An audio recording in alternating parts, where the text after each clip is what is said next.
शशांक ने माँ से कहा, सौरभ की बहू को समझा दो कि अपने शरीर को अच्छे से ढक के निकला करे। जवान और खुला शरीर बूढ़ी आंखों को भी गलत भावना से भर देता है। इतना कहकर शशांक बाहर चला गया, लेकिन माँ का चेहरा तन गया। उसने तिरछी निगाहों से स्नेहा की ओर देखा, जो सिर झुकाकर चावल चुन रही थी। उस समय तो माँ चुप रही, लेकिन बाद में स्नेहा को अपने कमरे में बुलाकर कहा, बहू, औरत की इज्जत पग पग पर सैकड़ों लोलुप आंखों के नीचे से गुजरती है। हर आदमी की आंखें औरत के कपड़े के भीतर झांकने की चेष्टा करती है। मन की तरह शरीर पर भी नियंत्रण करना सीखना चाहिए। स्नेहा ने सफाई देनी चाहिए। मैं तुमसे कोई सफाई नहीं मांग रही हूँ बहू, ना मैं तुम्हें दोषी ठहरा रही हूँ, बल्कि अपने अनुभव से बता रही हूँ कि औरत चाहे तो खुद ही अपनी इज्जत को संभाल सकती है और ऐसे लोगों की नजरों से भी बच सकती है। ठीक है मम्मी जी, आगे से मैं आपकी बातों का ध्यान रखूंगी, स्नेहा ने कहा। तभी दरवाजे पर हुई दस्तक ने उनका ध्यान भंग किया। सौरभ के आ जाने से बातें वही खत्म हो गई। पति के आने पर स्नेहा ने राहत महसूस की।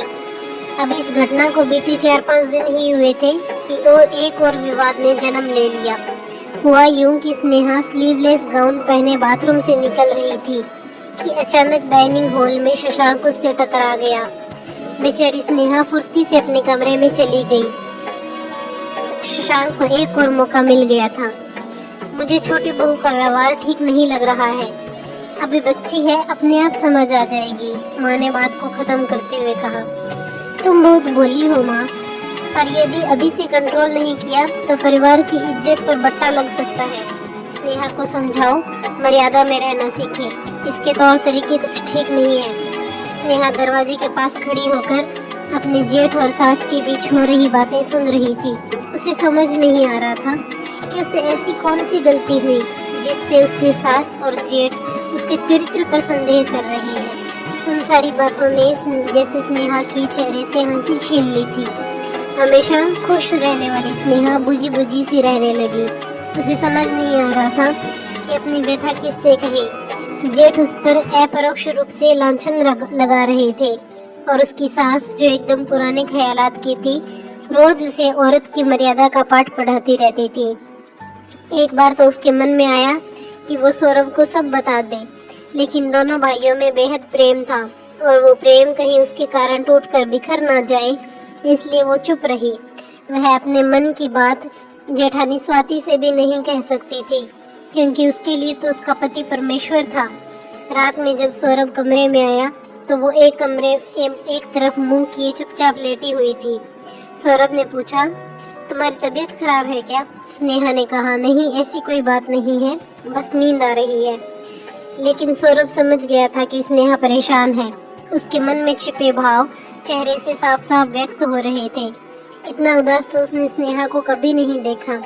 उस समय सौरभ ने स्नेहा से कुछ कहना ठीक नहीं समझा। अगले दिन रविवार था। सौरभ ने स्नेहा के साथ फिल्म देखने और बाहर घूमने का प्रोग्राम बनाया। सौरभ ने सोचा कि स्नेहा घर के अंदर की बंद दुनिया में रहते रहते ऊब गई है, इसलिए उदास है। कॉफी हाउस में कॉफी पीते हुए सौरभ ने स्नेहा से उसके उदास रहने का कारण पूछा। सौरभ ने कहा, मुझे 2-4 दिन के लिए ऑफिस के काम से बाहर जाना है। जब तक तुम अपने मन की बात नहीं बताओगी, मैं निश्चित होकर नहीं जा पाऊंगा। लेकिन जब स्नेहा ने सारी बात उसे बताई तो सौरभ अवाक रह गया। उसे विश्वास नहीं हो रहा था कि स्नेहा जो कह रही है वो सच है। उसके भैया तो एक सुलझे हुए गंभीर आदमी है। वह अपने छोटे भाई की पत्नी पर ऐसा लांछन कैसे लगा सकते हैं? अगले दिन सौरभ ऑफिस के काम से मुंबई चला गया। उसके जाते ही स्नेहा ने अपने जेठ के व्यवहार में अजीब सा परिवर्तन देखा। कल तक उसके चरित्र पर लांछन लगाने वाला शशांक 2 दिनों के लिए ऑफिस से छुट्टी ले ली और अधिकांश समय स्नेहा के आसपास घूमने लगा। कभी किचन में कुछ लेने के बहाने आ जाता, तो कभी ड्राइंग रूम में टीवी देखने के बहाने उसके कमरे की ओर नजरें टिकाए रखता। स्नेहा को शशांक की यह बदली मानसिकता समझ में नहीं आ रही थी। अगले दिन सुबह अचानक माँ की तबीयत खराब हो गई। उनके सीने में तेज दर्द हुआ कि शशांक को और स्वाति को माँ को हॉस्पिटल लेकर जाना पड़ा। लगभग 4 घंटे बाद शशांक अकेले घर लौटा और स्नेहा को चाय बनाने के लिए कहा। स्नेहा जैसे ही टेबल पर चाय रखकर जाने लगी, शशांक ने उसका हाथ पकड़ लिया और अपनी तरफ खींचने लगा। पहले तो स्नेहा ने अपना हाथ छुड़ाने का प्रयास किया, लेकिन जब शशांक ने उसका हाथ छोड़ने की बजाय उसके शरीर को पकड़ने की कोशिश की, तो स्नेहा ने एक झन्नाटेदार थप्पड़ शशांक के गाल पर जड़ दिया।